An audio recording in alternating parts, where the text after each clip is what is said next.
In the early 2000s, 3 young girls were abducted, tortured, abused, and raped by a sadistic, sex-addicted scumbag on Cleveland's west side. Today, we'll tell the stories of Michelle Knight, Amanda Berry, and Gina DeJesus, as well as look at the nightmare they endured for 10 years of their lives. We'll also discuss the life of Ariel Castro, his eventual arrest, and how it all came to an end. I'm Mike. I'm Ian. And I'm Dave. You've heard us use the tagline sarcastically in the past, but stick around. Tonight, you'll hear the story of some authentic hometown heroes, some of the strongest and bravest young women ever to come out of Cleveland. This is Necronomipod. It is a story we followed for 10 years, and tonight we're following breaking news. 3 women that vanished have been found alive. And right now, those 3 women, Amanda Berry, Gina DeJesus, and Michelle Knight, are here at Metro Health Medical Center, being tended to by doctors and also being reunited with family members, Danita. Well, right now, let's take a look at this photo. It was just taken just a short time ago of Amanda Berry in her hospital room. She is surrounded by family members. Police found Berry, DeJesus, and Michelle Knight at a home on Seymour Avenue on Cleveland's west side. All 3 girls were last seen near the area of West 110th Street and Lorraine Avenue. So, Dave, as you kind of alluded to in the intro, we have some hometown heroes, and I think we also got to kind of dub this episode Hometown Sleazebag as well, right? It's a combination of both. Legitimate hometown heroes this time, though. And we've referenced our pal Dahmer and whoever else is hometown heroes. But Who's Dahmer? Never heard of him. The guy down the road that was from here. But yeah. Oh, okay. Legitimate heroes this We have time. to cover him one day. Yeah. Who wants to tell him? And on the other side of the story, we got a real piece of shit. I don't know, man. This guy's just vile. Well, and this one hits a little vile. No pun intended. This one hits a little closer to home for us because it's, we saw this on our local news every single day for, years and years. Yeah. I grew up in the neighborhood where these girls got taken from. So, yeah, absolutely. As did I. Yeah, I mean, when Amanda Berry went missing, that was all over the place. Oh, yeah. So, yeah, this one's a little bit more, personal for us, just in the sense of we kind of lived through the day-by-day timelines for quite a few years. So, yeah. Anyways, not the funnest of subjects as a lot of the issues or the topics we've covered in the past. So, not a whole lot of joking and fun to be had throughout this one. No, not at all. Is this a widely known story, though? I guess some of these local stories, I'm not sure as to how much or how widely known this is across the country. When they were found, I was on vacation in fucking Florida, of all places. And it was breaking news on TV there. Oh, yeah. It was on all. Yeah. But so you widely know. I mean, we're breaking news nationwide. Yeah. So, I mean, this has to be at least known, right? Yeah, I think I've seen some people say stuff like they've heard of it, like they know of it, but they don't know much about it at all. I think we know a ton about it just because it's local. I think that's right. Yeah. Which I think is common for just any story. We always get people recommending subjects that are local to them and they know a ton about it because when it's local, you just hear about it more. Right. So anyways, let's dive in. Michelle Knight was the first girl to disappear in Cleveland, Ohio in 2002. She was born April 23rd, 1981, and was originally from Florida. But through life, she had eventually moved to Cleveland. Her family was very poor and sometimes homeless throughout her childhood. For a period of time, the family lived in a station wagon with her parents, her twin brother, and a cousin. They eventually found a more stable living situation in renting a house, but the poverty level didn't change much. They didn't have access to running water, so things like washing clothes or showering or brushing teeth were a pretty rare thing. Michelle got picked on in school because she smelled, and at the same time as dealing with all of these struggles, she was the one caring for her twin brother and her cousin. Can I just point out that, some people might say, why would you move from Florida to Cleveland? The weather in Cleveland is far superior to Florida. I just want to put that out there. I agree. See you guys next week. The other thing about Michelle, too, and you pointed this out before we started recording, Dave, is we know so much more about her backstory because she's been the most vocal one. I think that's right. Yeah. As we get into this, we're not going to have this amount of detail on Amanda Berry or Gina DeJesus. Yeah. Michelle was really good at drawing, specifically drawing wolves. And she was really into reading Stephen King books and watching horror movies when she could see them. And this was the stuff that she used to zone out and escape what was going on around her. When they got in this house, it was pretty much a revolving door for other relatives. And from an early age, a male relative started to sexually abuse her. She didn't have a bedroom. It was kind of a sleep wherever you could find a spot situation. And she got to the point where she would try to hide in closets and things like that from this guy at night, but he always found her and assaulted her. When she was 15, she had enough of the abuse, and one night she slipped 2 sleeping pills into his drink. When he passed out, Michelle put some of her things in a book bag and snuck out the window and ran away. So at this point, Michelle was 15 years old and homeless. She started sleeping under an overpass and had stolen a garbage can to sleep in. She's a really short girl, like 4'7", so she fit in the garbage can and was able to put the lid on it at night. Also, pretty early on into being homeless, she either found or stole a baseball bat to use as protection. Yeah, I imagine that's important. Yeah, 15 under years an underpass. old. You're living that way. It's unreal. It really is. It's so sad. I can't even imagine. Like I was trying to figure out where to find some joints when I was 15. Yeah. How to sleep under an overpass. I was fucking worried about getting home in time to watch TRL, before it ended on MTV. And there's people with like real problems, going on. Yep. Yeah, man, when I was writing this, I was thinking that kind of same stuff. And I don't know if it was hitting different just because it's local, but it's like where this has happened. It's like 30 minutes away from us, 40 minutes, if that. Yeah. This is literally, and I know Dave for you too, this is 2 blocks away from where I spent the first 7 years of my life. I mean, and up until the last few years, I went to, we're going to get into it in a little bit, but the Burger King she worked at pretty regularly. Yeah. Not really necessarily putting the connection together, but yeah, like, I don't know, I was in that area all the time. Eventually, Michelle was noticed by a man that was part of a Baptist church in Cleveland that Michelle nicknamed Arsenio because the guy looked like Arsenio Hall. He told her that the church gave out meals once a day, and he invited her to come by. This at least gave Michelle some food that wasn't garbage or something that she was, begging for, and a place to interact with people who she said were all really nice. Arsenio Hall, also from Cleveland. All the coolest people come from Cleveland. Yeah, I think so. See one of the coolest people. Oh, I mean, Steve Harvey, of course, is. Steve Harvey, another also from Cleveland. Yeah. But okay. It's Cleveland against the world, man. This isn't our proudest moment, though. However, tonight, do not judge us based on this. Or Anthony Sowell. Yeah, that's people have one. requested him a bunch. Yeah, that's on the list. Let's give us a break. It's a lot of Ohio humbling here today. And Florida's got their Casey Anthony. We have our Ariel Castro. This routine of going to the church for a meal once a day went on for a while until Michelle was approached by a guy who called himself Sniper. Okay, pal. I bet he didn't have any tattoos. You anti-tattoo bastard. What are you implying here? No, nothing. I was simply making an observation, and I think you guys would agree that I'm not wrong. You probably had a few tattoos. That's all I'm saying.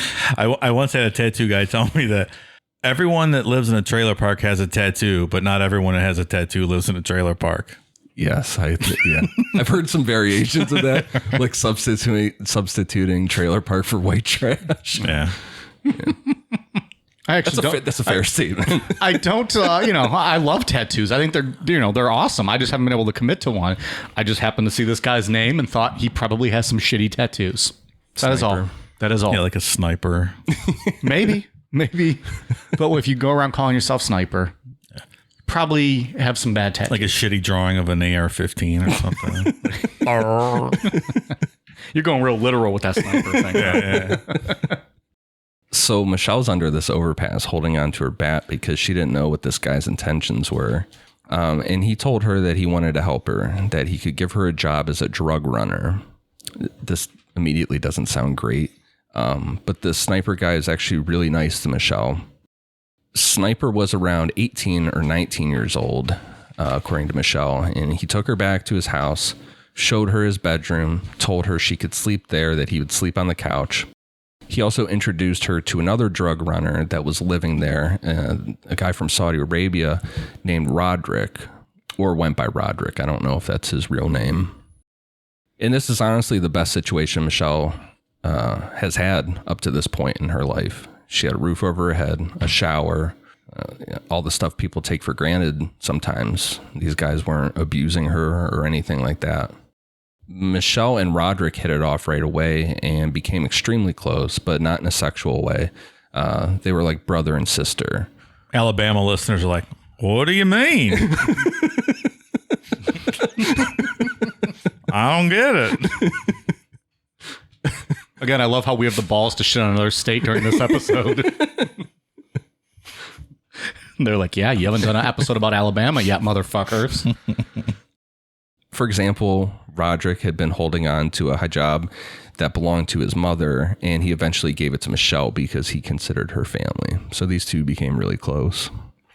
Roderick taught Michelle the ins and outs of drug running, like what to watch for, how to read someone's reactions to a situation, and how to use a gun in case things took a turn.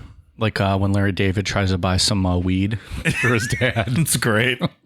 One of the best. Oh, Ian, sorry. You'll get there one day, pal. You better hurry up, though. Yeah. One day while Michelle wasn't at Sniper's house, the police raided it, and Roderick ended up getting away. Michelle ran into Roderick a couple blocks away, and since both of them didn't have a place to go, Michelle took Roderick to the overpass she used to sleep under. Lucky. She got Roderick a garbage can and kind of taught him the ins and outs of being homeless. The two of them were homeless together for about a week when a woman who lived in Michelle's neighborhood saw her and went back to tell Michelle's father where she was. Her father brought her back home, and it's back to the same life she was living before. This male relative started abusing her again, just back to everything we talked about before. And this had gone on for, I think, close to a year, because she's around 16 at this time. At 17, Michelle got pregnant. She said that she had been dating a guy, but this guy had another girlfriend, and he chose to stay with the other girl instead of Michelle. This is also around the time that she started to physically fight back against the male family member who was abusing her, which led to him eventually stopping. Michelle's son Joseph was born on October 24th, 1999, and around this time, Michelle's father left the house. Her mother started dating a guy named Carlos who ended up moving in. Carlos was an alcoholic, like all day, every day drinker. And one day he had to watch Joseph, who would be around like 2, going on 3 at this point, because Michelle's mother was at work and Michelle had to turn in some job applications. Joseph was running around and throwing a fit for Michelle to get back home, and Carlos reached out, grabbing Joseph by the leg, breaking it. This girl can't catch a break. Fuck. It's tough when you don't win the family lottery like that, you know?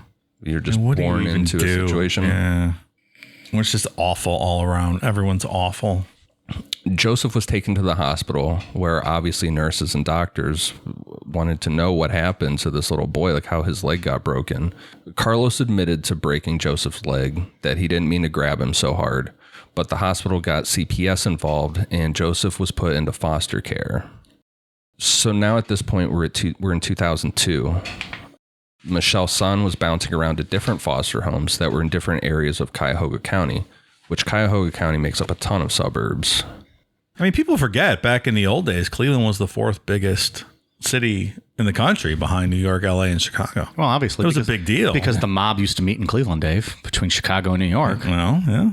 It's a whole history in itself. Like with Rockefeller and the steel industry and all. I mean, Cleveland was big. Yeah, it was huge. But and to what you were saying, like Cuyahoga County now, there's tons of suburbs involved. Yeah. Like it's, you know, you can drive 45 minutes from downtown Cleveland and still be in Cuyahoga County. Yeah. Yeah. It's huge. And if you drive like a grandma like you, Mike. Yeah. Because I'm known for my grandma driving skills. As if Dave's ever driven with me. Every time we've ever been in a car, we've been fucking drunk in the back seat while someone chauffeurs our ass around. The foster homes, it's not like she just went, or her son just went to one. Those things switch up a lot. I can't even very regularly. Yeah. I think more than people think, or at least more than I thought. And then when I was reading about Michelle's story, Well, I don't think there's much of a commitment that the foster parents need to make. Like if they're having trouble or they don't like it, they could just, no, this isn't working out, and then they get moved to someplace else. It's not a lot of stability for the kids. Yeah. I mean, if you find a good foster home, sure. Yeah. And not to bag on foster parents, because there's a lot of great foster parents, but right. And some of them are just trying to get that monthly check from the county too. So there is piling up that, kids in their house and right. And I think most of the foster parents are in it for the right intentions, but there's also times where there's other foster kids in the home and they might be looking out for the other kid's best interest. And if someone else comes in and is causing a ruckus, you get them moved, and it could not, obviously it's not a good, stable environment. If you get lucky and you find, a good foster home, then that's best case scenario. So Michelle had scheduled visits with her son at these foster homes, and these were monitored, but they were scheduled around the foster home schedule, not Michelle's, and she didn't have a car. So like we were just saying, Cuyahoga County is huge. Yeah. You could be 45 minutes away. And how are you going to get in the bus system? Public transportation in Cleveland is shit. Right. If you're going west, anything past the airport, you better hope the RTA system gets you out there, which it might, but on a very rigid schedule. Well, and like you get into the outer ring suburbs, like our town out here doesn't even have public transportation. Well, I'm saying Cuyahoga County, though. Yeah. But I'm saying just outside of there. Yeah. One might say that that's overtly racist because they're trying to keep people from the city out of our town out here. And one might say that's why there's no public transportation out here. One might say. One might say that. One might be correct when they say that. Just one man's opinion. One might say. But you're right. The infrastructure of public transportation leaves a lot to be desired in the regional area. And I just meant from the statement of like she might be dying to see her kid, but one, she has to work, or do something to live. Two, it's on the foster home schedule, and if you're on the west side of Cleveland and they're living in a home on the east side of Cleveland, you can't get there quickly. Even if the bus did go there, that's another hour and a half to get there. Your whole day could be revolving around trying to get to that appointment, and you might not be able to make that work. You're living hand to mouth. The point being, once you get into that system and that cycle, it's tough. It's tough. Sure. Extremely tough. And like any missed visit would count as a knock against her. Right. In this situation. Sure. Right. At this time, Michelle also moved out of her mother's house to show CPS that her son wasn't going back to a dangerous environment. Michelle moved in with her cousin Lisa, who was 10 years older than her, and it was a really supportive situation. Since Michelle wasn't familiar with anyone in the neighborhood, Lisa introduced Michelle to her cousin Deanna, who Michelle didn't really know at all, and a girl named Emily Castro, whose father, Ariel, worked as a school bus driver. On August 23rd, 2002, Michelle had a court-ordered appointment regarding getting her son back. Michelle was having trouble finding the office. She called the office and they basically told her, figure it out for yourself. Michelle went into a Family Dollar that was close by to see if someone in there knew where it was.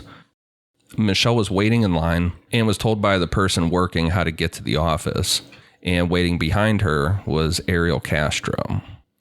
As Michelle was walking out, Ariel Castro approached her and said he overheard that she was having trouble finding that office and that he was trying to find a certain bank, and asked her if she knew where it was.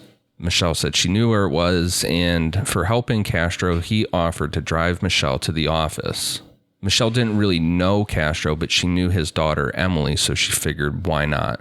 Plus, she was already on the verge of running late for this appointment, so she got in Castro's car, and at 21 years old, that would be the last time Michelle would be seen until 2013. Just as simple as that, too. That easy. Gone. Yeah. Trying to make an appointment to get her kid back. And just happens to see this guy. Yeah, right. Amanda Berry was born April 22nd, 1986, and she was the next girl to go missing in the same area on April 21st, 2003. Amanda didn't live at the poverty level of Michelle Knight, but Amanda's father left and her mother struggled with bills. She worked multiple jobs to keep them with a roof over their heads. And then there's not, at least not that I saw, a ton about her childhood, but that she was really into clothes, like kept everything real organized, and she wanted to be a clothing designer. I read this week, she did a book with, so Michelle Knight wrote her own book, and Amanda and Gina wrote their book, and it was largely based on her notes from Both of their notes. Both of their notes from all this. But yeah, she said she had like her shoes lined up by kinds and sizes and jeans like categorized by color. Like, yeah, she was really into the fashion aspect. I think the FBI even commented on that when they ended up going to her house. Oh, did they? Yeah. In 2003, Amanda was working at Burger King. Her sister's husband was the manager of that Burger King. That Burger King is on 110th and Lorraine Avenue, which is 4 blocks from where Michelle Knight went missing. Amanda was in a really bad mood on this day because earlier, her and her mother had gotten into a big fight. She was given the chance to leave for work early that day, so she took it. All that shit that lines up, you know? It's such mundane shit, and it just ends in... Like if you would have worked your full shift, like this wouldn't have happened. Yeah. Like it's hard to come to grips with that, I think, later. Amanda was waiting outside trying to get a hold of her boyfriend to come pick her up, but he wasn't answering. So as she's standing there texting her boyfriend, a guy in a maroon van pulled up and asked her if she needed a ride. Amanda was in a really bad mood, couldn't get a hold of her boyfriend. She figured, fuck it, I know this guy's daughter. She's one of my friends. Her name's Ariel Castro. This whole targeting your daughter's friends stuff is extra creepy. Fucking crazy. Yeah. It's crazy. It's such a vulnerable point because you would never think the dad of one of your friends would do something like this. Remember, think like growing up back then, of course you would, jump in a car with one of your friend's parents. Yeah. Well, then think twice about it. Part of you also, then you got to think about how premeditated was this? He happened to be behind Michelle in line, when she was going to an appointment that she was walking to. He happened to be outside Amanda's work when she got out. Yeah. That's 2 big coincidences. So, had you been stalking them for a while? Mm-hmm. Once Amanda was in the car, Ariel Castro commented on the phone that she had. That was nice. And I guess 2003 is still pretty rare to have. Yeah, not everyone had a phone, sure. Like not every teenager. I didn't have a phone till 2004, for the record. Oh, there you go. Yeah. Oh, you're a dork. You're home watching wrestling. What do you need a phone for? Yeah. To test my buddies and be like, hey, did you just see Mick Foley get thrown off that Hell in a Cell? Or, whatever else was going on. I don't remember when I got a phone. Probably around the same time you did. See? Actually. Yeah. You're going to make fun of him too now? We could have been texting about wrestling. I didn't have a phone in high school either. That's okay. You had a pager, right? They didn't exist in high school. Your high school days, Dave. You went out to the old payphone. I did have a pager, though, yeah. I remember you saying that before. 911. Page me 911 if it's an emergency. Is that what you guys did? Sure. Was that cool back then? Is that what you guys did? Did you also spell boobs on your calculator? I think that was so fucking sweet. Of course we did. And in my day, we could just text each other pictures of boobs. And then it's a lot cooler. So Ariel Castro asked her if she wanted to go hang out with his daughter. Amanda said, sure, why not? So they headed to Castro's house at 2207 Seymour Avenue. As they pulled up to the house, Castro asked Amanda if he could check out her phone. She said, sure. And while looking at it, he goes, oh, wait, let me get my dog out of the way. Castro had a chow that was chained up outside. And from all accounts, it was not a very nice dog. So as Castro's doing this, he pockets Amanda's phone because she's not even paying attention at this point. She's looking at a barking dog. And that was the last time anyone saw Amanda until 2013. That takes us to April 2nd, 2004, where Gina DeJesus went missing at 14 years old. Gina was born February 13th, 1990. At the time, Gina lived with her parents, her brother, sister, and her sister's 2 kids. And from all accounts, it was a very happy, stable family situation. Gina was really shy and had some learning difficulties, so she was placed into classes at her school to help her out. This resulted in her having to ride a different bus to school, and kids being assholes made fun of her for riding the short bus. So the routine was that Gina's father would drop her off early at school on his way to work to avoid kids making fun of her, and she would have to wait outside for a bit before being let in. Even though Gina was really shy and had some learning issues, she was doing really well in school, and her teachers were getting to the point that they were thinking that she could move to regular classes. And this was something that Gina was really excited about because she wanted to be the first person from her family to go to college. So she's on the right path and she's doing everything right in life. The car that Gina's father drove was a white Nissan that he bought from the father of Gina's friend, Ariel Castro. On April 2nd, 2004, Gina had gotten out of school and she was outside hanging out with Ariel Castro. And the two of them decided that they wanted to go roller skating, but then it hits Gina that she can't do that because she was grounded for getting caught smoking cigarettes in her room. Then Arlene said, well, maybe you can come by my house. So Arlene used the payphone nearby, but this didn't seem like it was going to work out, so they just decided to go home. They went their both ways. As Gina was walking home, a Jeep Grand Cherokee pulled up, and it was Arlene's father, Ariel Castro. He told Gina he was looking for Arlene, and Gina was like, yeah, I just saw her. She's walking home. Castro asked Gina if she wanted a ride, and this is a little different level of trust in that vulnerability because Gina was really good friends with Arlene, so she got in no questions asked. It's like a family friend, more or less. Right. Yeah. That would be like somebody in our group of friends. I would have no issue with my son getting in the car with somebody in our group of friends. It's crazy. If they ran into him walking and said, you want to ride? I'd be like, our good friend Jared from Just Brew Coffee. I would be like, I wouldn't even think twice about having an issue with something like that. For the record, Just Brew Coffee is not in the industry of abducting kids. Fine establishment with delicious coffee. But I guess I wouldn't ever want one of those friends to pick up your kids because it just teaches them. I don't know. Like you can't teach your kids not to get in the cars with people and then have exceptions like that. You know what I mean? Or like without a safe word or a password. Yeah. That only they would know. But I could see my son. Yeah, well, sure. Yeah, like absolutely. if you drove past him, he would definitely hop in the car. Yeah, right. I just would never do that because I think it breeds kind of complacency for getting in the cars with people you shouldn't. Yeah, I see that point. I'd be like, walk home, lazy ass. What are you doing? What are you lazy as your fucking dad? Walk home. God damn. So say he'd verbally abuse your kid. I definitely wouldn't get in a car with Jared from Just Brew. God damn. Not even here to defend himself. So Gina got in the car with no questions, and that was the last time Gina was seen until 2013. Gina went missing from 105th in Lorraine.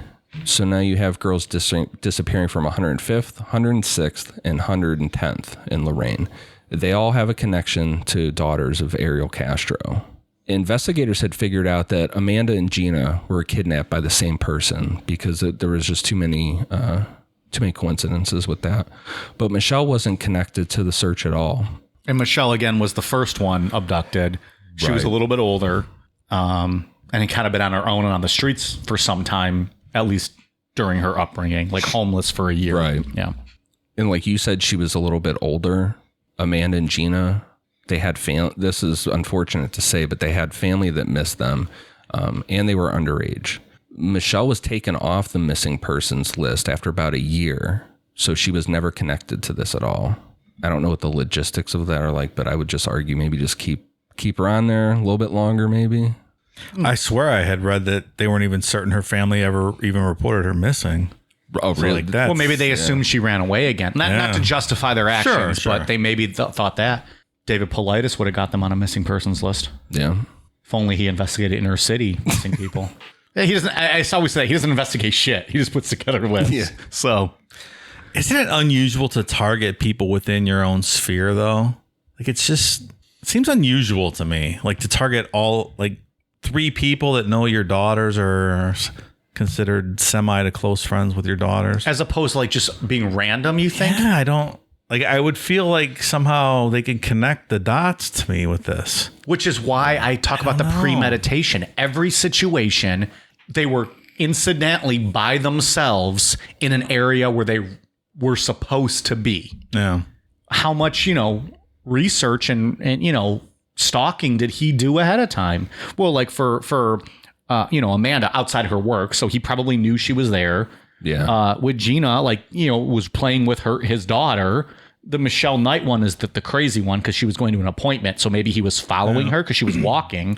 She was only kind of briefly introduced to her, to his daughter. It wasn't like they hung out all the time or anything. But it's just weird how he, in my opinion, probably stalked them to find without out, a doubt, when would be the best time to strike. So not only is it people but now you're following them and you're watching them and studying them to figure out when you're going to make your move. Like, I feel like there's enough data points here that a good analytics program could have triangulated on this guy with all the information if something like that was available. Yeah.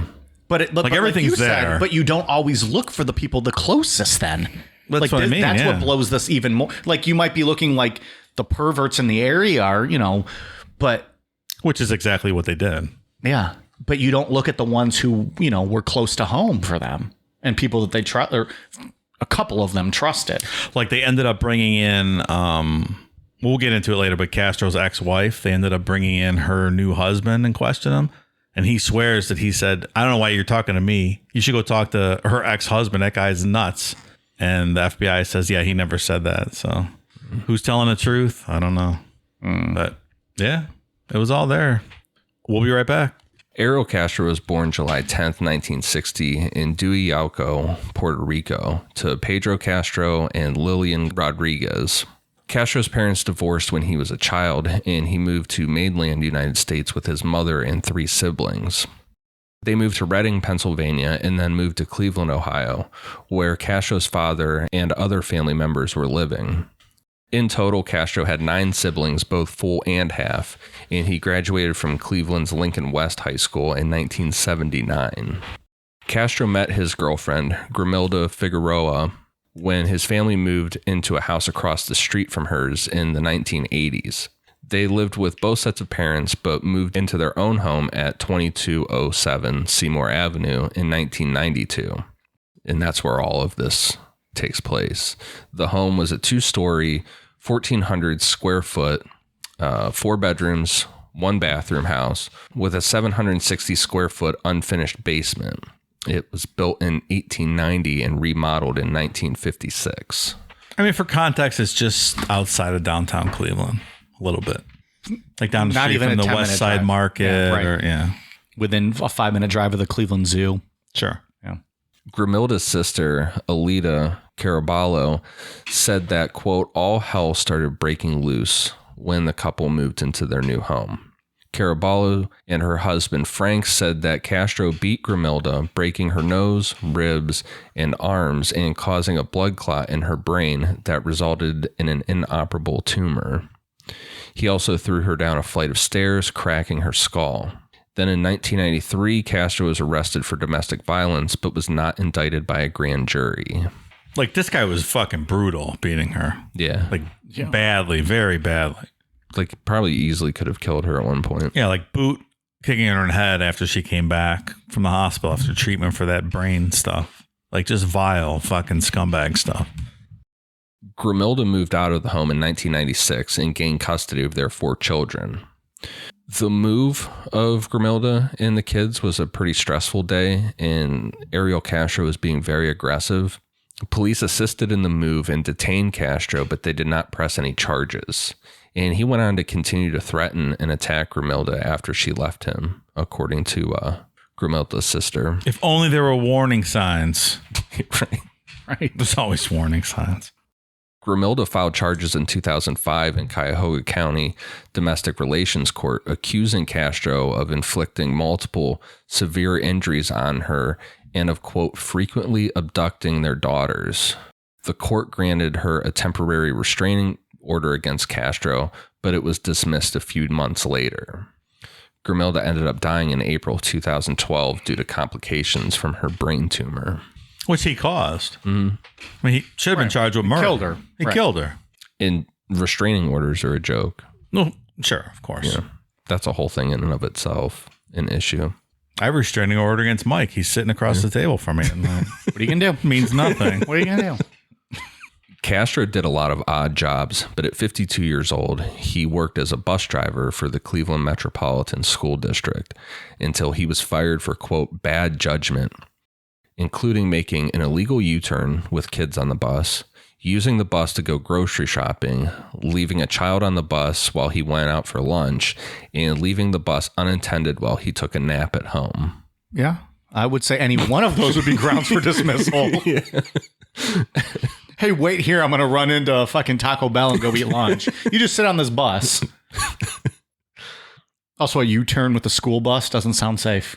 Or easy to do. Or easy to do. Like, I mean, what kind of big ass road are you doing that? Or are you just like backing up, going forward, backing up, you know, like, okay, Pally. From accounts, he was a really good bass player and was in a salsa band. So it wasn't like this guy was just like hidden away in this house all the time. He was out in the world interacting with people. Yeah. And we'll hear, are we playing that interview later? With the Charles Ramsey one? Like, he hung out with his neighbors. Like, he was a social guy. He did all kinds of stuff. In 2013, when this all went down, Castro's home was in foreclosure after 3 years of unpaid real estate taxes, even though he had a washing machine full of cash. The windows on the house were all covered with either cardboard or blankets, and random doors were bolted shut.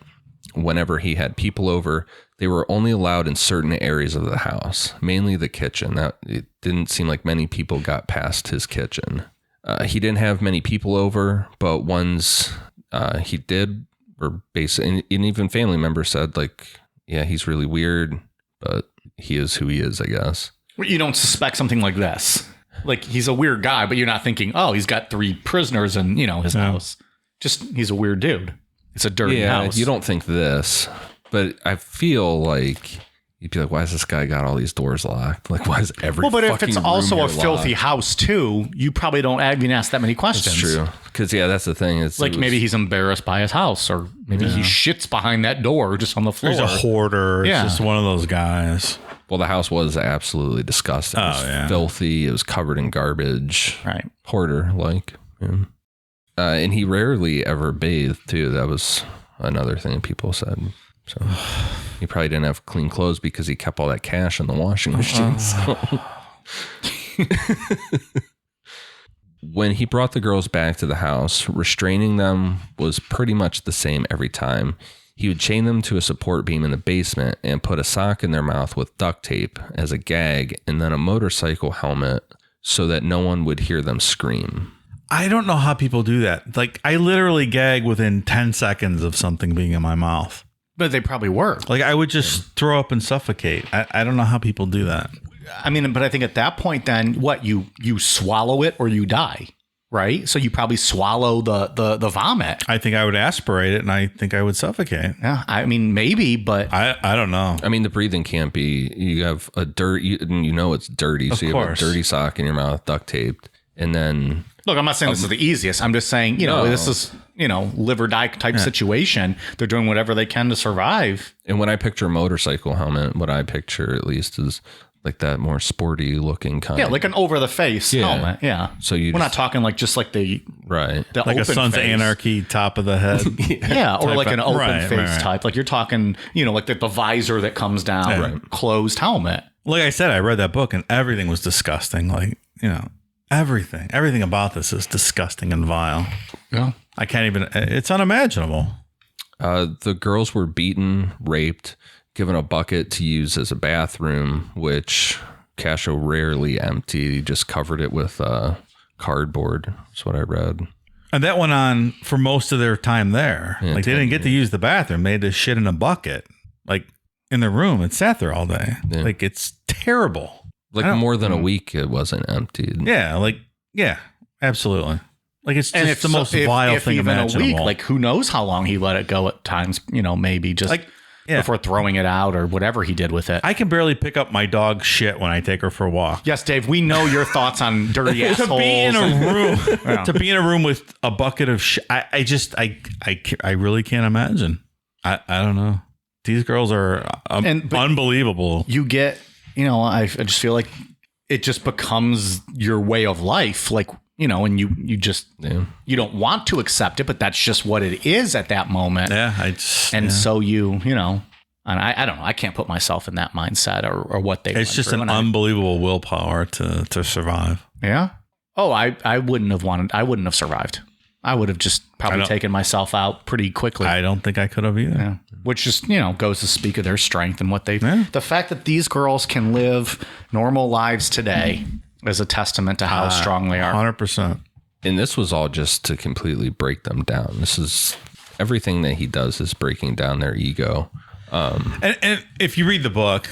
He pits them against each other. There's a lot of mental torture like throughout this whole period. He's, And again, it was Gina and Amanda's book. Yes. Correct? They wrote the book together. Like he had Amanda in one room and Gina and Michelle in another room and pitted them against each other and say, hey, Michelle, Amanda told me you guys did this, kind of just to keep them at odds with each other. Right. Presumably so they couldn't work together and come up with a plan kind of thing. Oh, yeah. Because then it's 3-on-1. Like you want to keep them separate. Yeah. He was a smart guy. I read that Michelle was given a dog by him. I don't know if it was a gift or like something, because that was the one thing that I read too, is that he would be nice sometimes and act like he wanted to hang out with them or whatever, and then other times he would be brutal. Yeah, but she was maybe given this dog as a gift. I'm not sure exactly, but it tried to bite him, protecting her one time, and then he just snapped its neck in front of her. Just all kind of horrible. Yeah. The mental abuse rivaling the physical abuse for sure. Like we said, Michelle was the first victim, and she was left chained in the basement like that for weeks before she was brought up to another area of the house. He would tell her things like, I only need to keep you for a couple months, or you'll be out by summer or Christmas. Just mental manipulation. He also did stuff with her too, where he would put on the TV and say like, no one's looking for you. See, nobody cares that you're gone. Yeah.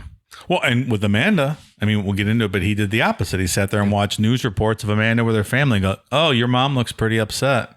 Like it's just, yeah. Or one time he ran into Amanda's sister at the store and was like, hey, I ran into your sister at the store today. She's doing okay. It's fucking crazy. Yeah. Like the mental torture is off the charts. Uh-huh. Then about a year later, Castro brought Amanda Berry into the house. Amanda went through the same torture. And at this point, like you were saying, Dave, he brought down a TV. And so Michelle saw news of Amanda that she went missing. And she's like, well, this is obviously her. Castro told Michelle that he had a thing for blondes, and Amanda had blonde hair. And then a year later, Gina was brought into the basement and went through the same torture. The only clue that the police had was 2 calls placed from Amanda's cell phone to her mother. The first one was just a hang up, and then the second one was a man on the other end saying that he would bring Amanda back in a few days. At this point, the FBI was involved, and they were able to ping the cell phone tower, showing that the call was made from within a 40-block radius. I don't even think the first iPhone was out at this time, was it? 2004 we're in? With right around then, right? But cell phone tower pinging wasn't like it is, today. The technology, where you can get to my house. Right. They had a 40-block radius to work with. The FBI staked out the area. Actually, one point that they had an unmarked vehicle. It was about 1,000 feet from Castro's house. But after 8 days, they pulled out saying they weren't finding anything. The FBI really did seem to be invested in this, and they spent a lot of time. I read in the book that they found this upstairs apartment at 105th and Lorraine there where one of them was taken, and they offered to give the guy some money to let them put surveillance equipment up in his apartment that they aimed at, at the neighborhood there just for weeks. Right. To see, what they saw, who came by, who did what. But they didn't find anything. Eventually, it all got stolen. Really? All the surveillance. Someone broke in and stole all the FBI surveillance equipment. Yeah, that sounds about right. But yeah, they flew in experts, surveillance experts. The FBI put a lot of work and a lot of time into this. And they were, Gina and Amanda were on America's Most Wanted. Yeah, yeah. Ariel watched the program with them. What's his name? John Walsh? Yeah, John Walsh. Yeah, it's just fucked up. Like, he's so close to them, but like just in the bubble where it's like he's not a suspect. Like who you go to. Yeah. Right. Like it's like that perfect mix of like he knew who they were. He's just on the periphery of people. But he wasn't that might have been suspected, and right? And then he did his stalking and just hit the marks from his standpoint perfectly to just kind of stay under the radar. And was still in close contact with some of their families to like, oh, I'm very sorry. And, anything. He would go to vigils and help pass out flyers. And we'll get to that too. And, it's just, I don't know. It just makes it all the more terrifying. Honestly, one of the most vile things about this whole story, I don't know if you remember, is that the psychic Sylvia Brown went on, what show was it? The Maury show? She probably did. I know she went on Montel a lot back in the day. Was it Montel? Maybe. I don't know. She is. I think it was Montel now that you say about it. And she's a vile human being, you said? I think she's, God, yeah. She's terrible. So she just preys on shit like this? Oh, yeah. So they brought Amanda's mother and Amanda's sister on the show. And they had Amanda's mother on stage with Sylvia Brown. And Amanda was watching the show thinking, all right, she's going to tell my mom, where I'm at. And Sylvia Brown said, no, I'm sorry. She's dead. She's like in the water somewhere. Which eventually led to, Amanda's mom, drinking more and whatnot. And she eventually ended up dying. But people like that are just fucking vile people. But then even more so, you're Ariel Castro and this is coming on TV and you sit her down in front of the television and say, let's watch this. Yes. Oh, and he would laugh. There's your mom. There's your sister. Yeah. Now they think you're dead. Yeah. So your hope is gone. You might as well just accept it. You live here now because they think you're dead. No one's going to come find you. That's right.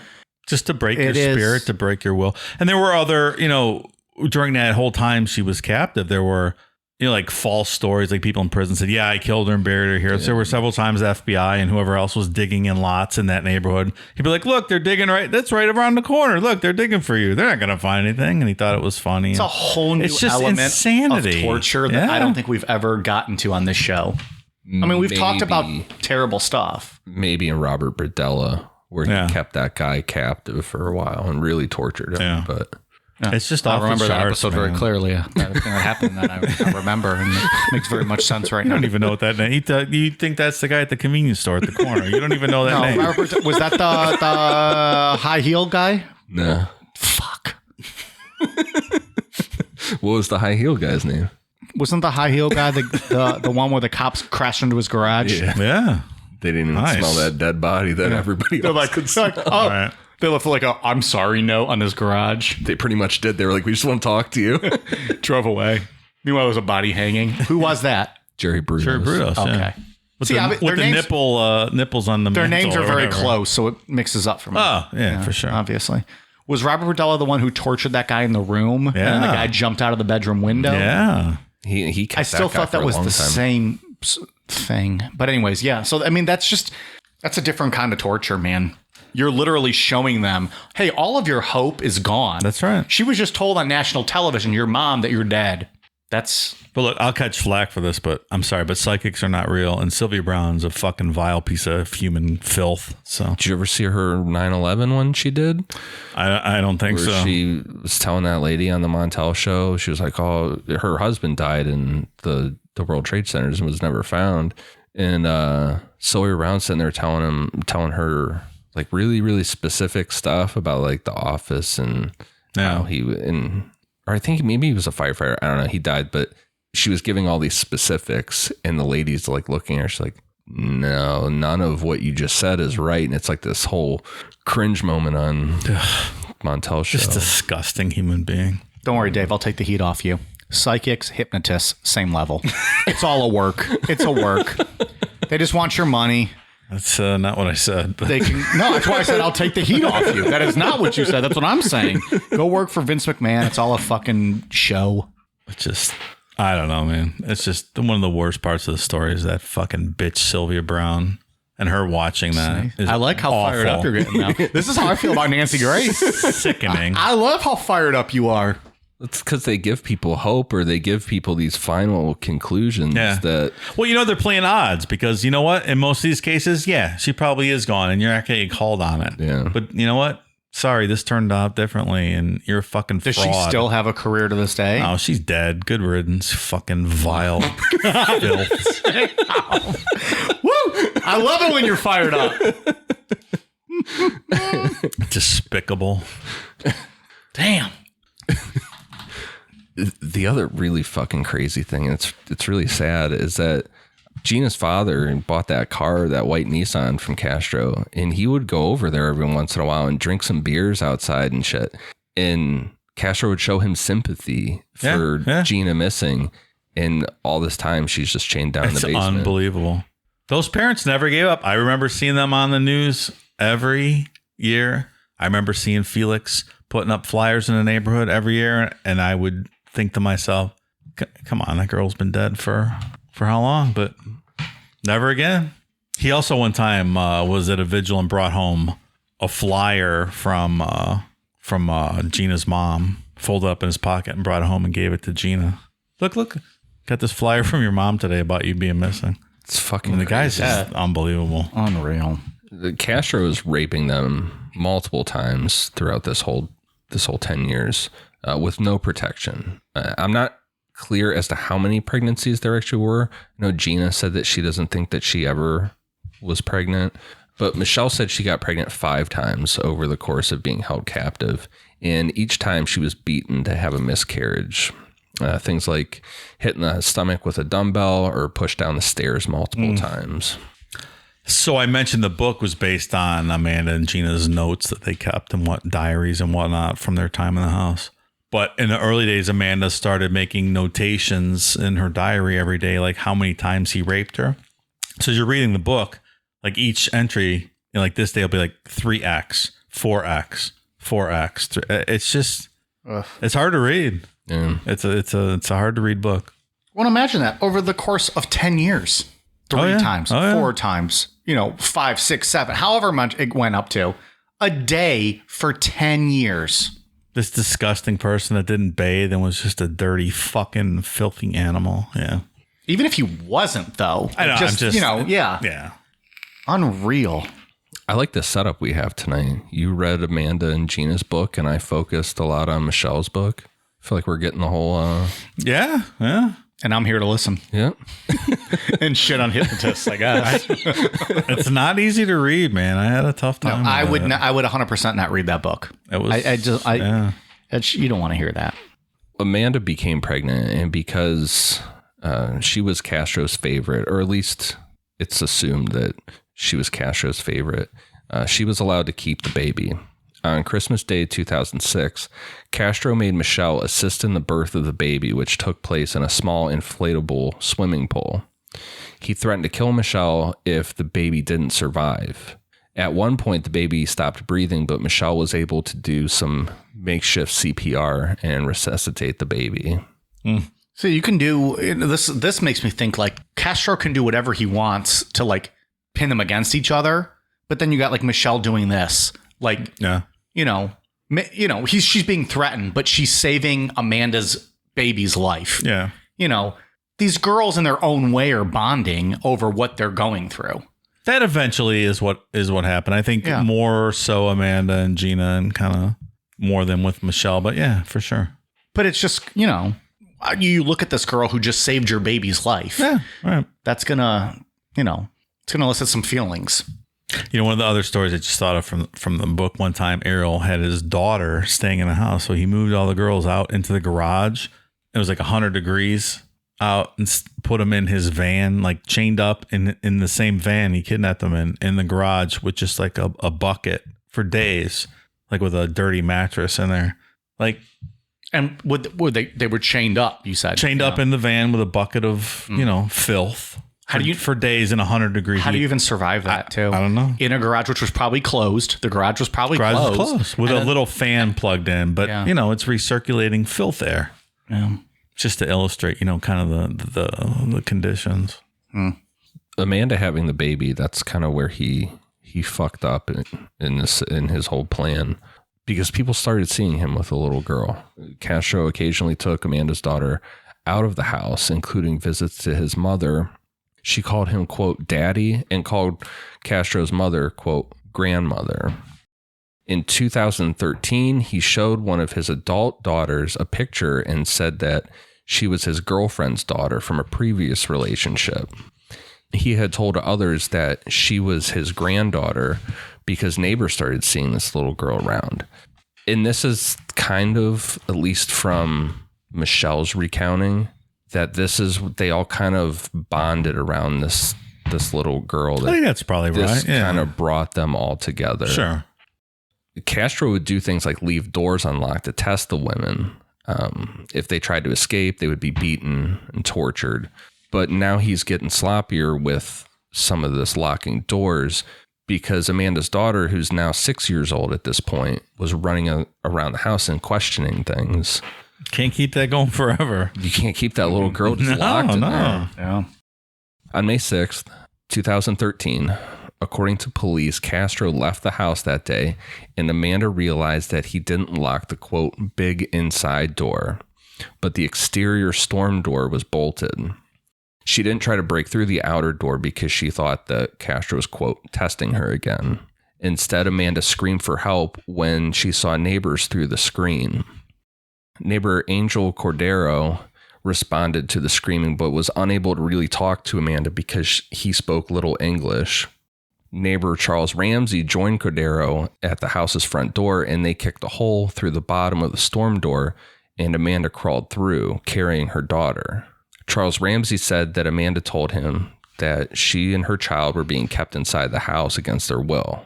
Upon being freed, she went into the house of another Spanish-speaking neighbor, and with Charles Ramsey's assistance, she called 911. And I think we have that call, right? We do. Cleveland 911. Hello, please. Help me. I'm Amanda Berry. You need police, fire, or ambulance. I need police. Okay, and what's going on there? I've been kidnapped and I've been missing for 10 years, and I'm here. I'm free now. Okay, and what's your address? 2207 Seymour Avenue.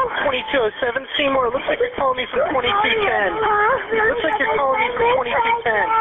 I can't hear you. It looks like you were calling me from 2210 Seymour. Yeah, I'm across the street. I'm using the phone. Okay, stay there with those neighbors. Talk to the police when they get there. Okay. Thank you.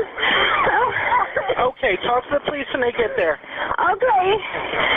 Hello? Yeah, talk to the police when they get there. Okay, all right. I'm going to wait right now. We're going to send them as soon as we get a car open. No, I need them now before we get back. All right, we're sending them, okay? Okay, I mean, like, Who's the guy who's the guy who went out? His name is Ariel Castro. All right, how old is he? He's like 52. All right, and Steven, I'm Amanda Berry. I've been on the news for the last 10 years. okay, I got that here. I already. And you said, what was his name again? Ariel Castro. And is he white, black, or Hispanic? He's Hispanic. What's he wearing? I don't know, because he's not here right now. That's When why I got away. when he left, what was he wearing? Sweetheart, it's a pity. What? Right, the police are on the way. Talk to them when they get there. Okay? Okay. I told you they're on the way. Talk to them when they get there, okay? All right, okay. Thank you. Bye. Hey, dispatcher. I'm a fucking Amanda Berry. Get the cops here now. I have a big problem with the way 911 callers or handlers take their calls. It's not They're always the great. most, I'm trying to be nice about this. I'm sure they get a lot of bad calls. Sure. But you should take every call like it's the most important call you're ever going to take. And I don't think they treat it that way. I would agree. The way they kind of shrug people off, like, tell me your address. Well, no, I'm showing you at this. Well, then why the fuck are you asking, you piece of shit? Like, this person is in extreme trauma, and yet you're trying to question them on where their address is. So I don't know. Yeah. And I'm sorry, everyone in Cleveland knows who Amanda Berry is. Just stop, dude. So I don't know. I'm sure that it's a different profession and you could go through a lot of stress, but you should treat every call like it is you're saving a life. That's your job. She got in trouble for that. The 911 dispatcher. Good. Yeah, she kept saying, talk to the police. Yeah. Like, it sounds like you were rushing her off the phone. Yeah. Whereas, like, in other ones, they want to keep you on the phone. That's what I was going to say. She got in trouble for how she was rushing her because they're supposed to keep you on the phone until the cops get there. Yeah. I don't know. Yeah, that's infuriating. I believe I was sitting at a bar and I saw this breaking, like, national news. I'm like, I can't fucking believe it. Yeah. Like, after all these years. It was crazy. Unbelievable, yeah. Mm-hmm. Responding officers entered Castro's house. They walked upstairs. They walked through the upstairs hallway with their guns out, announcing themselves as Cleveland police. After peeking out from a slightly open bedroom door, Michelle came out into the hallway and jumped into one of the officer's arms, repeatedly saying, quote, "You saved me." Soon after, Gina came out into the hallway from another room. Michelle and Gina walked out of the home, and all three women, Amanda's daughter, were taken to Metro Health Medical Center, with Amanda and Gina being released from the hospital the next day, and Michelle was discharged 4 days later on May 10th. She was in really bad health conditions. She really I feel like she caught a lot of that physical abuse from him. Well, like they had permanent scars and whatnot from those chains, and it was fucking brutal. She was in bad shape. Well, so going back to Charles Ramsey, he was the one that was like second to the front door, and was the one that like kicked it in. He kind of became famous and, gave some interviews and stuff. And I think we have, his first interview he did after kind of helping rescue the girls out of the home. Charles, let me talk to you. I'm talking with Charles Ramsey. He's a neighbor. Walk me through again what happened this afternoon. You heard screaming. I heard screaming. I meet my McDonald's. I come outside. I see this girl going nuts, trying to get out of her house. So I go on the porch. Okay. I go on the porch, and she says, "Help me get out. I've been in here a long time." So I figured it's a domestic violence dispute. So I open the door, and we can't get in that way because how the door is, it's so much that a body can't fit through, only your hand. So we kick the bottom, and she comes out with the little girl, and she says, "Call 911. My name was Amanda Berry." Now, did you know who that was when she said that? When she told me, it didn't register until I got the call in 911, and I'm like, I'm calling the 911 for Amanda Berry? I thought this girl was dead. You know what I mean? And she got on the phone, and she said, "Yes, this is me." And the detective, Cook, right here, Detective Gregory Cook says, "Charles, do you know who you rescued?" I said. Now, and when did you see Gina? About 5. We're good. So about 5 minutes after the police got here. See, that girl Amanda told the police, "I ain't just the only ones. It's some more girls up in that house." So they went up there, 30, 40 deep, and when they came out was just astonishing because I thought they were gonna come up with nothing. I figured, whoever she was, and like I say, my neighbor, you got some big testicles to pull this off, bro, because we see this dude every day. Every day. How long have you lived here? I've been here a year. Okay. You see where I'm coming from? Right. I barbecue with this dude. We eat ribs and whatnot and listen to salsa music. You see where I'm coming from? Yeah. And you had no indication that there was anything going on? Bro, not a clue that girl was in that house or anybody else was in there against their will, because how he is he just comes out to his backyard, plays with the dogs, tinker with his cars and motorcycles, goes back in the house. So he's somebody that you look away because he's not doing nothing but the average stuff. You see what I'm saying? Yeah. There's nothing exciting about him. Well, until the day. What was the reaction on the girls' faces? I can't imagine to see the sunlight, to be around people. I knew something was wrong when a little pretty white girl ran into a black man's arms. Something is wrong here. Dead giveaway. Dead giveaway. Charles, thank you very much. Dead giveaway. Thank you very much for your time. And either she homeless or she got problems. That's the only reason why she run to a black man. Charles, thank you for being there, man. Charles Ramsey, a neighbor, heard the screaming, took action, went and did what he needed to do. The rest is unfolding before us here on Seymour. I'm going to send it back to you. Every day. They've never seen nobody in that house, bro. Charles Ramsey, Hometown hero, Charles Ramsey. Yeah. Fucking A right. Also gives phenomenal interviews. Yeah, He definitely does. He did go viral after that too, with one of those like auto-tune dead giveaway. Dead giveaway. Just a cool dude. Yeah, And very cool. I've known people that have met him now personally a few times and said he's just the humblest, coolest dude, and he was so happy that he was able to help those girls. Unreal. So Castro was arrested on May 6th, 2013. He was charged with 4 counts of kidnapping and 3 counts of rape on May 8th, which carry a prison sentence of 10 years to life in Ohio.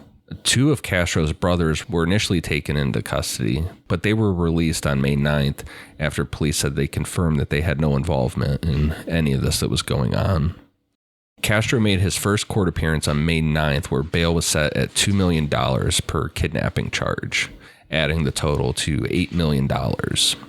Additional charges were pending, including aggravated murder for the intentional miscarriages, attempted murder, assault, a charge for each instance of rape, and a kidnapping charge for each day that each of these women were held. On May 14th, Castro's attorney said that he would plead not guilty to all charges if indicted for kidnapping and rape. A Cuyahoga County grand jury returned an indictment against Castro on June 7th. It contained 329 counts, including 2 counts of aggravated murder for the forced abortions. Did all 3 women get pregnant throughout the time there? Gina says that she didn't. So it was, and Michelle did, obviously, and had the miscarriages. Did Amanda have miscarriages before she had the daughter? Was not in the book. That was not referenced at all, no. So it was just Michelle Knight that might have had the miscarriages, unless Amanda just didn't know or want to bring it up. There was a lot of, raping while the others were right there, which is just humiliating. Yeah. Or he would be like, hey, he grabbed one, hey, I need you to help me, clean downstairs. And everyone knew what he was doing. It's just so, I don't know. It's just vile. These indictments covered only the period from August 2002 to February 2007. The county prosecutor, Timothy J. McGinty, said that the investigation was ongoing and that further findings would be presented to the grand jury. McGinty said pursuing the death penalty would be considered following all of these indictment proceedings. Yeah, you're never going to get that convict. That's a tough one. Yeah. A death penalty on the forced abortion murder convictions. I don't think that's going to happen, right? I feel like that'd be really tough. That's tough. Yeah. I feel like it would be really tough to find a jury, an impartial jury that wasn't going to immediately sentence him to death too. After entering a not guilty plea for Castro on June 12th, one of his attorneys, Craig Weintraub, said that although some of the charges against Castro were indisputable, quote, "It is our hope that we can continue to work toward a resolution to avoid having an unnecessary trial about aggravated murder and the death penalty." Well, and they overcharge that. That's how they get plea bargains. I mean, that's what they do. All right, pal, you don't plead guilty, we're going to charge you with fucking, capital murder, death penalty specification. So you get them to plead guilty, and that's just what they do. That's what they love to overcharge. That's what they did with Casey Anthony. Yeah. She was like, "Nope, I'm sticking to my bullshit. I'm going to come up with a story about my dad's cock in my mouth, and I'm going to get acquitted." Fucking Florida, man. I don't know if I told you guys this. I was in Orlando a couple weeks ago, and I drove by Casey's house because I thought it'd be cool to get a picture of Casey's house. But her dad, George, he was out front in the yard. I can't really take this picture. It's really weird. Then we drove around one more time, and he was still out in the yard. So I aborted the mission, and I do not have a picture of Casey's house. George would have come down there and beat your ass. I wish there was a photo of George beating your ass. That would have been so great. You wearing a necro shirt, though, while he's kicking your ass. I'm like, abort. I don't want to fuck with George. That guy's an innocent. No, I agree. Also, I can't believe you're still living in that same house. Yeah. You would think you'd just move on. He's out there working in the yard, working in the garage. No, I went by twice. Abort. That's it. Failed mission. So he healed up well from that car accident, I guess. He seemed fine to me. All right. Good for you, George. Castro's lawyer also said, quote, "We are very sensitive to the emotional strain and impact that a trial would have on the women, their families, and this community." And following this, Castro was found competent to stand trial on July 3rd. On July 12th, Cuyahoga County grand jury returned an indictment for the remainder of the period after February 2007. This brought the total counts to 977. 512 counts of kidnapping, 446 of rape, 7 of gross sexual imposition, 6 of felonious assault, 3 of child endangerment, 2 of aggravated murder, and 1 of possession of criminal tools. And on July 17th, he pleaded not guilty, which they always say is the smart thing, right? That you should always just plead not guilty. You have to, sure. But I mean, in this case, it's indisputable. Hey, pal. Yeah. You're guilty. Yeah. Look, we know where this is going to end. We're just kind of playing that like, oh, I'll offer 20. We'll offer 10. Yeah. We'll meet you in the middle at 15. You're going away. He ended up pleading guilty on July 26th to 937 of the 977 charges against him.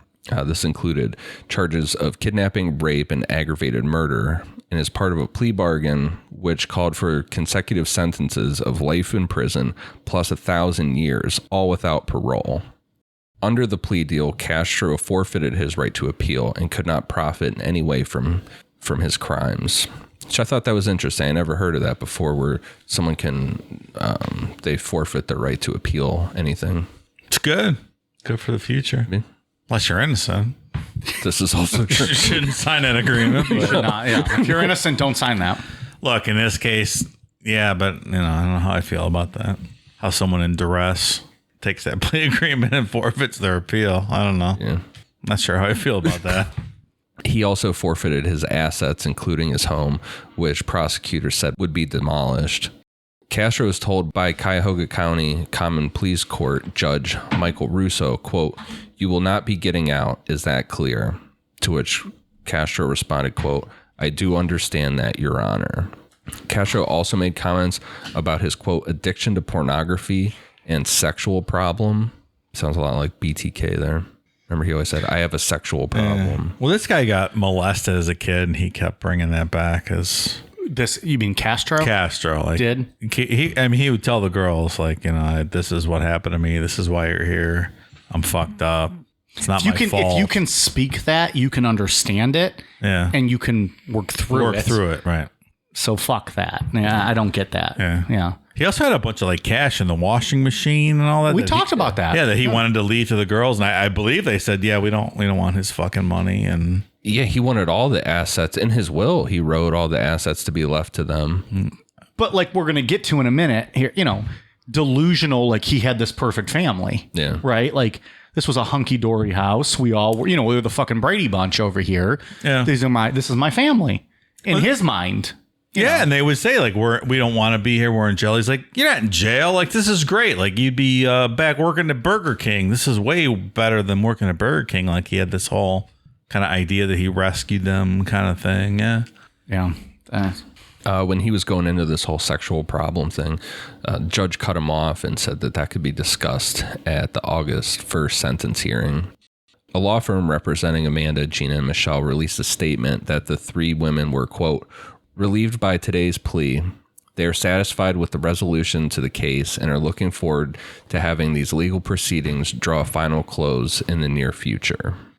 Like they gave them some heavy hitter, local attorneys like from Jones Day and stuff. So they really looked at those girls and took care of them. Yeah. Yeah. Oh yeah.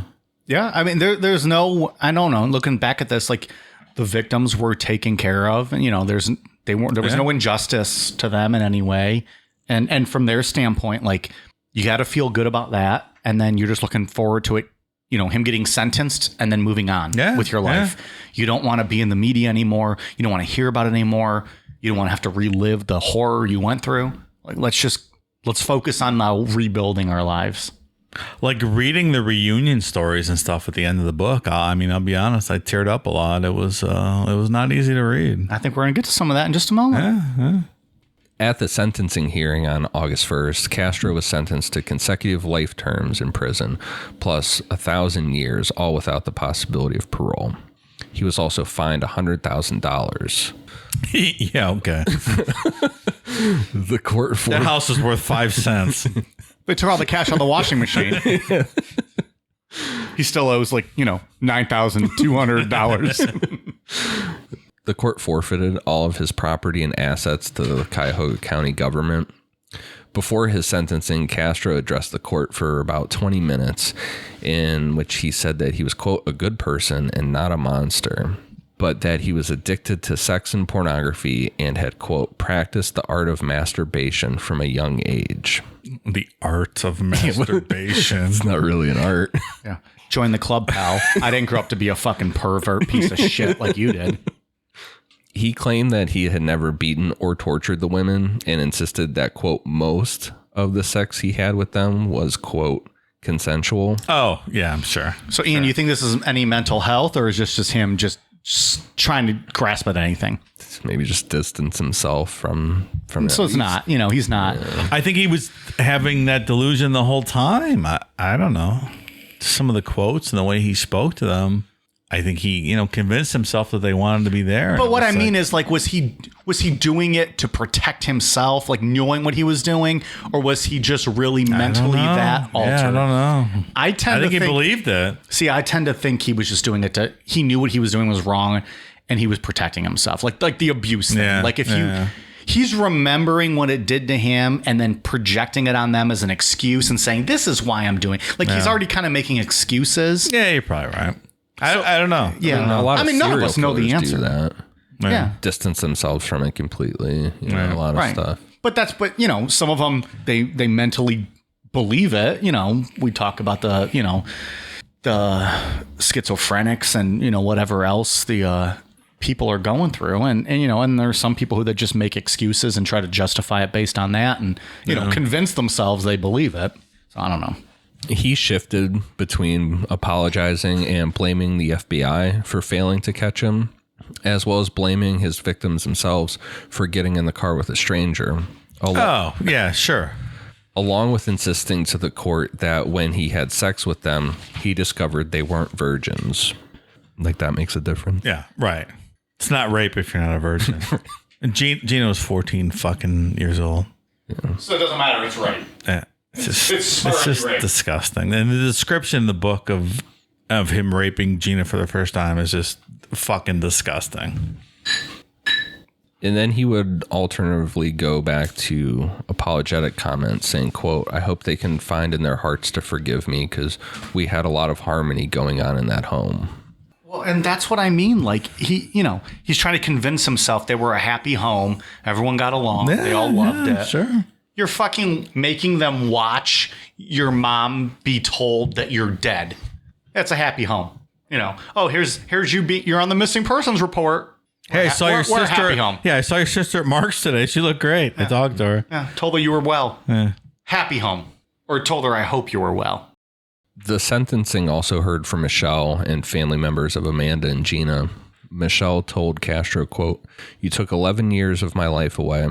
I spent 11 years in hell. Now your hell is just beginning. I will overcome all that has happened, but you will face hell for eternity.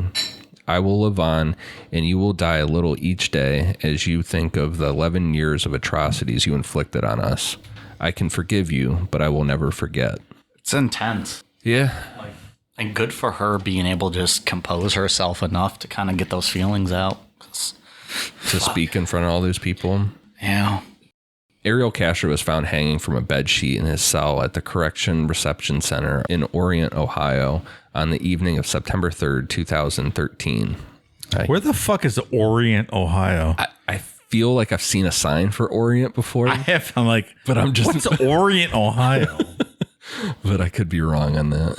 That's a new one to me. I feel like that's down south a little bit. It ain't up here, bro. Guys, we have a fucking Google machine. It ain't up here. It ain't in Cuyahoga County. I'll tell you that. So it is just southwest of Columbus. Okay. It's in Pickaway County. Yeah, I mean, looking at the map, like what? It's county or two south from Franklin, the red dot. Okay, so down there in no man's land. Yeah. I mean, it's 71 takes you to that county, I guess, but yeah. All right. He had only served 1 month into his prison sentence and was 53 years old at the time of his death. Prison staff performed CPR on him before he was taken to the Ohio State University Wexner Medical Center in Columbus, and where he was pronounced dead shortly after. That's your buddy Lex Wexler, Ian, from the Epstein episodes. Yeah. Lex Wexler? He's the one to pay for that place. Yeah. The following day, Franklin County Coroner Jan Gorniak announced that a preliminary autopsy had found the cause of death to be suicide by hanging. This guy tortured these girls for 10 years. This fucking pussy couldn't even put up with a month. Mm-hmm. Couldn't even take a month. Ugh. He was probably getting his ass beat or threatened multiple times a day. I fucking hope so. You mean much like those girls were getting their ass beat and threatened multiple times a day. They lived 10 years and are still going strong, and this guy couldn't take it a month. Honest to God, reading that book, I wanted to go dig this guy's corpse up and fucking take a bat through his skull. This is, you know what? Infuriating. This is one of the worst stories we've ever told. We've told tons of terrible stories, but Fired Up Dave that we've had now twice with the psychic and with this is my favorite. It hits different. I love Fired Up Dave. We said it before. It's hometown. It's hometown. It's the neighborhood I grew up in, and it fucking infuriates me. I love Fired Up Dave. I love it. I want to take this guy's fucking bones and just beat them to a pulp with a baseball bat. Hey, I'd film the whole thing. Going, World Star! While he's just beating these bones up. It'd be like Office Space where they take the fax or the fax copier out to the field. Right. Awful. It's great. I love when you get pissed off. I want to hear more about the psychic, but we'll get to that later. I don't know. Hey, he's already shaking his head. He's so pissed. He does not like that fucking psychic. Pig, Sylvia Brown. Despicable fucking human filth. Woo! I think that's a new shirt. Despicable fucking human filth. With Sylvia Brown's face on it. Well, hey, I'm not trying to get sued. I just think we need to put those words. And I'll make that shirt. Fuck her, man. No. Disgusting. So on October 10th, 2013, the Ohio Department of Rehabilitation and Correction released a report suggesting that Castro may have accidentally died from autoerotic asphyxiation rather than suicide. The Franklin County coroner rejected the possibility, standing by her ruling of suicide. The report also said that 2 prison guards had falsified logs documenting their observation of Castro hours before he was found dead. That's weird. We've never heard that in a story before. I've never heard of such a thing taking place. He wasn't on suicide watch at the time, much like our friend Jeffrey Epstein. Should have been on fucking homicide watch. But wait, I thought Epstein was on suicide watch. He was taken off like right before. Convenient. Very convenient. But they were supposed to do routine checks on him every 30 minutes just due to who he was, like the notoriety with him. I feel like somebody's going to fucking shank this guy. You better check him every 30 minutes. And that's what there are some theories online, or at least social media comments and some things, there's a lot of people out there that think that this is a situation where the guards just kind of turned their back to it and said, go ahead, do it. Oh, okay. Yeah. All right. Yeah. That is not the focus of the story, nor do I give a shit how that one ended. Yeah. Yeah. And that's coming from someone who is against the death penalty. I'm still against it, but, if whatever happens here, and this isn't about him. A consultant's report was released on December 3rd and officially concluded that, quote, all available evidence pointed to suicide, including a shrine-like arrangement of family pictures and a Bible in Castro's cell, an increasing tone of frustration in his prison journal, and the reality of spending the rest of his life in prison while subject to constant harassment. The Ohio State Highway Patrol also reviewed the case and reached the same conclusion. I do believe it was suicide. And I do believe it was probably like an Epstein thing where the guards were like, whatever, fuck him. Like, if he wants to do it, he'll do it. And we're just going to sleep or, whatever they're doing. Addictinggames.com. Remember that website? Addicting Games? No. Oh, that was a big What kind of games were on there? Just anything. Addicting games. Yeah. Like there was poker. Obviously. There was poker. There was Pac-Man. Like, I don't know. There was like a home run derby game I used to play a bunch. Huh. This was years ago, probably, college days, but yeah.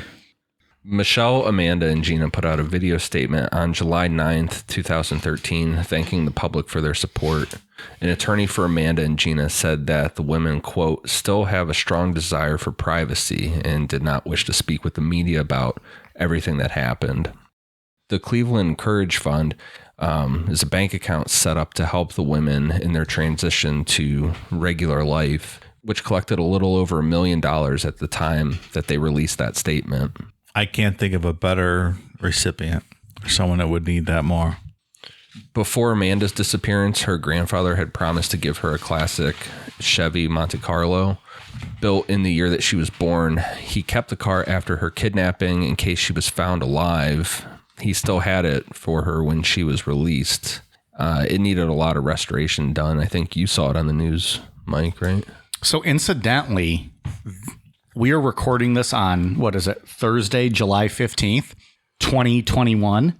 Today on the news, on Fox 8 News, the one that Amanda Berry works for, which we'll get to in a bit, they had a story where she received today the fully restored car, which was done by students at Max Hayes High School, their auto body program. They fixed it up, for free and just kind of did it for her. And it took, quite a few years, but she just received it this morning, which was just by happenstance happened to be the day we're recording, which I was like, that's fucking crazy.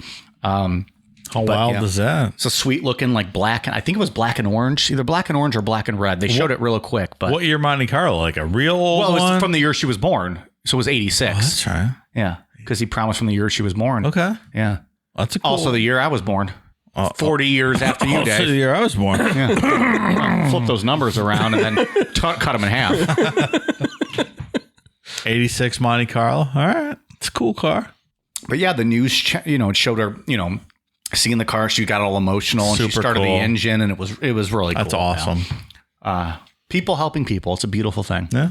Vince Vaughn, Wedding Crashers. Took a long time. It was like 8 years to restore that thing. I don't know exactly when they started. And like Ian said, they had a bunch of people reaching out. But I'm sure it wasn't, number one priority. It was also high school kids. So it took them some time. But she got the car today, which was just a crazy, happenstance of us recording this one. Anyways. Michelle talked about some of her time in the house in an interview with People magazine 1 year after she escaped, as well as her life leading up to her abduction. Since her rescue, she legally changed her name to Lily Rose Lee and began to get several tattoos as a way to cope with the healing process.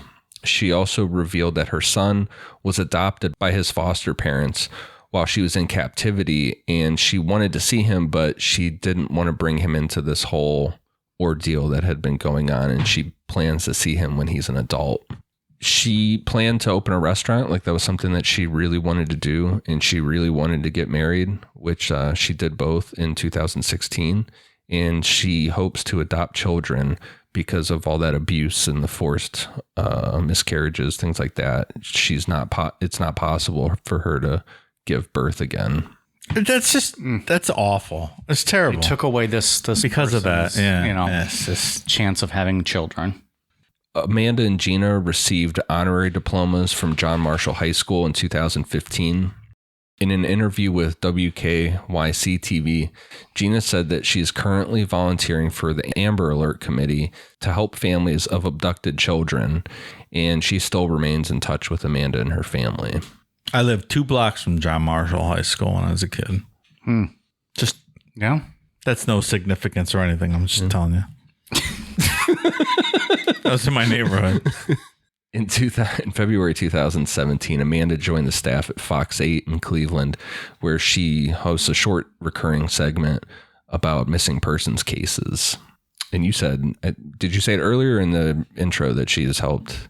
You said it earlier on, right? That she helped. I think I saw this off air. Oh. So Amanda Berry's little segments that she does, not little segments, I didn't mean to minimize them. She does them every day about missing persons. And I've read that, they have found people because of her segments and, reunited missing people with their families. But she's on, I think every day she does a missing person segment.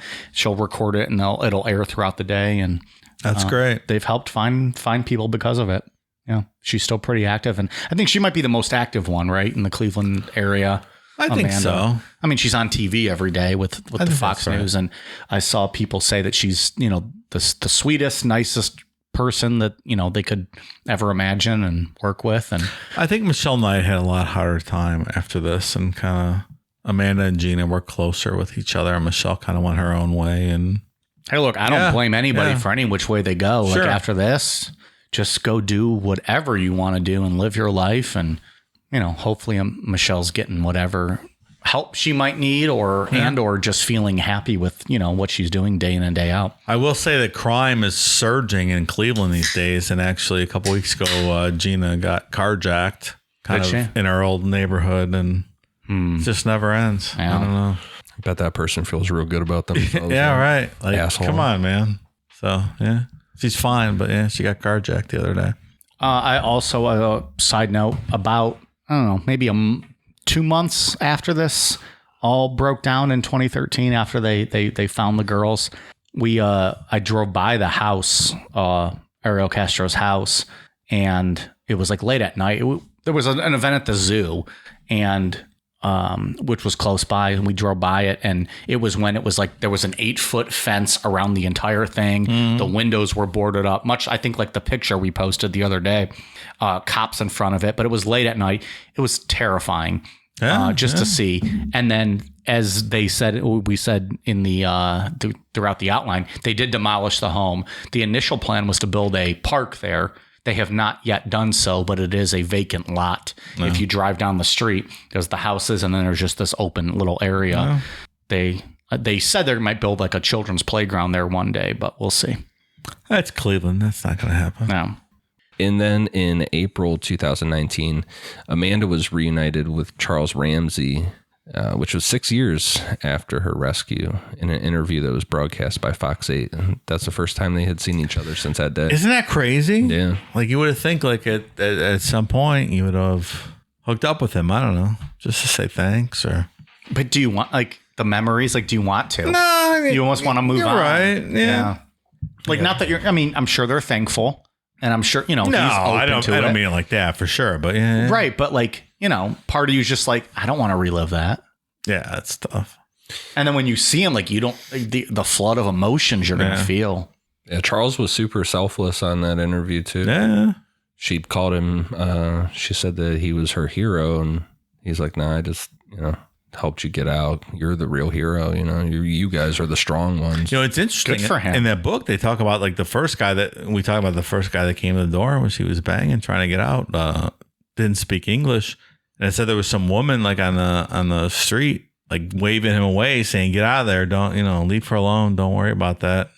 Like, can you imagine if they would have just walked away and right? And then you wonder from her standpoint, like the amount of probably bullshit that goes on that street. Like, what did Charles Ramsey say? Like, I thought it was domestic violence, so that wife is probably telling that guy, don't get involved in their issue, sure. like whatever. And that's not the right thing to do, but that's probably what her mindset was. Yeah. And then you get someone like, Charles Ramsey, and he's just like, fuck it, I'm going to get you out of this house, beat down the door, and then here we go. And I think what probably gets lost in all that is, after 10 years of captivity, like he used to test them and, stand around the corner and see if they would try to escape and stuff. Like they didn't know, like he accidentally left the door open. They didn't know. They thought maybe he was testing them. The amount of courage it takes to go down there and how hesitant they were. And they thought like he might've been around the corner or whatever. I mean, it just takes a tremendous amount of courage to actually pull the trigger on that. I agree. It's just unimaginable. Well, so fucking kudos to those girls, man. Unbelievable. It's a wild, insane, sad story that, has a happy ending, which we don't get to do a lot on this.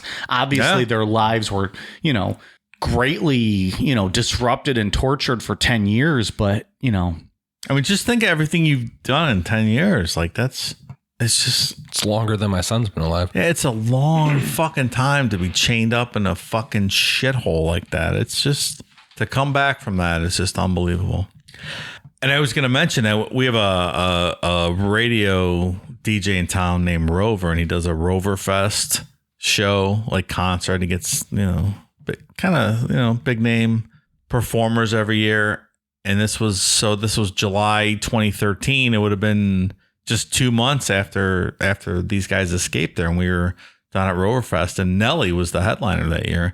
And he brought Amanda Berry and her sister out on stage and did a whole, thing with them, and did a whole song with them dancing, and it was awesome.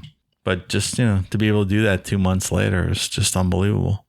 I always remember that. It was cool. Fucking Nelly's the coolest motherfucker, man. He brought those guys out. It was awesome. Yeah, and for her, like to just be able to celebrate like that, like what is that like? You know, you go from isolation, your family being told you're dead. Now you got all these people cheering you on. Yeah, it's one of the few true crime stories that ends with a happy ending that we've done. I don't know if we can even think. I can't even think of any that ended with a happy ending. I would see those parents on the news every year on the anniversary and stuff. Like, come on, they're dead. I never think that again. You just don't always hold out hope. It's like Amanda Berry's, grandpa. He kept that Monte Carlo. Yeah. You just don't know. Yeah. This one had a, as sadistic as the story was, it had a good ending. And I think there's some ancillary points on this too. Like I think the FBI, I remember reading the FBI rounded up. Was it Cleveland Police or the FBI rounded up sex offenders in the neighborhood and took a second look at them, and they found a guy. I think he was on that same street down the street. Ended up, he was listed in a witness report or something for a girl that was missing, like years before this even happened, and they pegged him. And he ended up taking him to a manhole, like off of I-90 in Cleveland, and missing girl's skeleton was in there. So they nailed him as a result of this. So some additional crimes were solved as a result of all this. And there was also that other young girl that went missing, named Ashley Summers, that went missing she went missing in 2007. They thought that she could be linked because it kind of fit the same MO a little bit, but they didn't find any credible evidence with that. She's still considered missing, but yeah, this girl was Christina Atkins, and they ended up finding her skeleton there. The guy that lived on that street.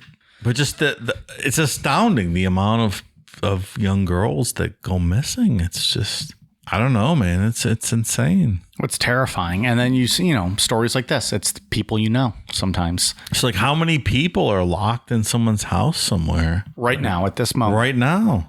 Like, I drove by this place. This place is right on the outskirts of downtown. So in this 10-year period, it's between West 25th Street, which leads to the Westside Market, and Scranton, which it's a common area. Yeah, a common area. I mean, I don't know how many times I drove by.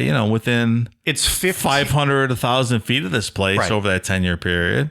It's 1,000 feet away from one of the busiest streets in Cleveland. Yeah, exactly. From West 25th, people drive down. It's unbelievable. And West 25th is known for the markets. There's Great Lakes Brewery. There's all this stuff. This is 1,000 feet away. You had 3 girls locked up for a decade being raped and tortured. I mean, I'm sure all 3 of us were pretty close to that vicinity at some point. Oh, yeah. In the past 10 years, like probably really I was close. drinking at a bar. I was drinking at a bar 5 blocks away while these girls were locked up. Yeah. But you just didn't know. You know what I mean? Like, it's hard to imagine. All right. Final thoughts. Anything? I know we've been summing it up for a while here, but Ian, you got anything else to add to this one? It's good to end on a happy note, I would say. All 3 are alive and presumably doing well and seem to be doing well. And yeah, just the amount of strength and courage it takes to survive something like that. Fucking good for you guys, man. I don't know that I would have made it out of there. I was like we said earlier, like I focused on Michelle Knight, and then you focused on Amanda and Gina. Like Michelle's stories, I don't think that I would be able to survive that life. I don't think. No, I'm a big pussy. And, 15 underpass in downtown Cleveland in a garbage can. No. And then to go through all this on top of that life and now be married and doing restaurants and stuff. It's cool. Yeah. Good for all that, man. Mm-hmm. Strength. Awesome strength. All right. We got some new patrons. Thank you very much to Andrea Brown, Kimberly Magretto, Leslie DeGroot, Sandra Hermida, Trina Kay, Ronald Kuker, Anastasia Schultz, Christina Jandrisic, Kitty Meowst, Matthew Frockins, the Pussy Finder General. Allegedly. Dre Nasty, Emily Bennett, Emily Still, Julie Miles, Joseph Devlin, Crusty Ass Eater. That's for you, Dave. Disgusting. Heather L. Solis, Fenriz Varg, Jim Vance, Patricia Downward, Olivia Carl, Patricio Del Toro, Michelle Blake, Andrew Confer, Joshua Collins, Dalton Poole, Mari, Jared, Ryan Steef, Julia, Jordan Nez, Sarah Duras, Kate Perkins, Cindy McGee, Yes Sir G, Luca Graham, Raina Powell, Cole, Meat Tube, Danny Girl, Matt Schock, Ryan Shaber, Dean Carino, Kathy Sanders, Josh Grant, Rand Saves Slim Jones 69, Julie, Natasha Fitzgerald, Brendan Reynolds, Everett Abney, Allison Stoffel, Selda B, Tyra Helquist, Johnny Sweat, Lee Dickey, Garrett Maxwell, Laura, Elise Dackness, Katie Anderson, Danielle, and Tabor DeRoyne. Thank you very much. We are at patreon.com/Necronomipod. Ian, what do you got? For iTunes, I have one for Tyler Keene. Tyler said that he's in summer school. We're getting him through summer school currently. We're going to need an updated review at the end of summer with those grades. Is he getting bad grades? Tyler? Did he get bad grades because he listened to us in class? He said, "Hey guys, I failed and got into summer school, but your shows have been getting me through the school days." All right, bro. You better pass summer school. What's his name? Tyler? Tyler. You can't listen to us again until you get a 3.0. That's it. And send us proof. We're blocking your download so you get a 3.0. Necronomipod at outlook.com. Yeah. Send a scan of your report card. You better get 3.0. We'll frame it and put it in the studio. When I was a little kid, I wasn't allowed to play with my wrestling figures unless I got a 3.0. I would lose my toys all summer if I didn't get a 3.0. So you never got to play with them? I achieved. I achieved because of that. I needed those all summer, Dave. How else are you going to do SummerSlam with your toys? You jump off the couch and give your mama an elbow in the back of her head so she forgets about your punishment. It's one way to handle it. That is one way to handle it. No comment. So yeah, shout out to Tyler. Tyler, hit those books, motherfucker. What are you doing? Getting all dad mode on this kid. Did you guys ever see the movie Summer School with Mark Harmon from the 80s? I don't think I have. That's so good. You should watch it. I have. It's excellent. Get your education, kid, or else you're going to end up being a psychic, right, Dave? Psychic is what happens to no talent bitches when they have no other career opportunities. He's so mad. And then I have another one for Sad Gamer Infinity, Thena T, Miss Homegrown, Gabriel S. Gray, Satard 1991, Triangular Potato Chip, Jesse STA, and Earth's Second Dark Moon. Thank you guys for the awesome reviews. Dave, what do you got? I would like to give a shout out to our man Dean at JoJo Sports Bar and Grill for getting us our keg for the studio. He's our keg guy. He hooks us up. Dean's at JoJo's Bar and Grill in Medina, Ohio, where we're located. So if you're ever out in the area, stop by there. Great food, great beer, great people like Dean working there. Delicious pizza and fried chicken. Delicious pizza and fried chicken. You love their fried chicken. It's really good. Among other things, a lot of their food's good. Beer is also very fresh and cold. Check it out. We're drinking their keg in our kegerator tonight. So thanks, Dean. New patron too, Dean. Dean's a new patron. Did I read his name? I think you did. Yeah, okay. I heard it. Thanks, Dean. Appreciate it. Beer's going down pretty quick tonight with this fucking story. Tasty. The more fucked up the story, the quicker we put them down. It just tends to happen that way. All right. Anything else? We good? I think we're good. I think so. It's been a good long episode. We are on Twitter, Facebook, Instagram, YouTube at Necronomipod, Amazon.com, search Necronomipod, Patreon.com/Necronomipod. We appreciate all of your support. Thank you very much. All right, you guys ready for a cool down beer? Cheers.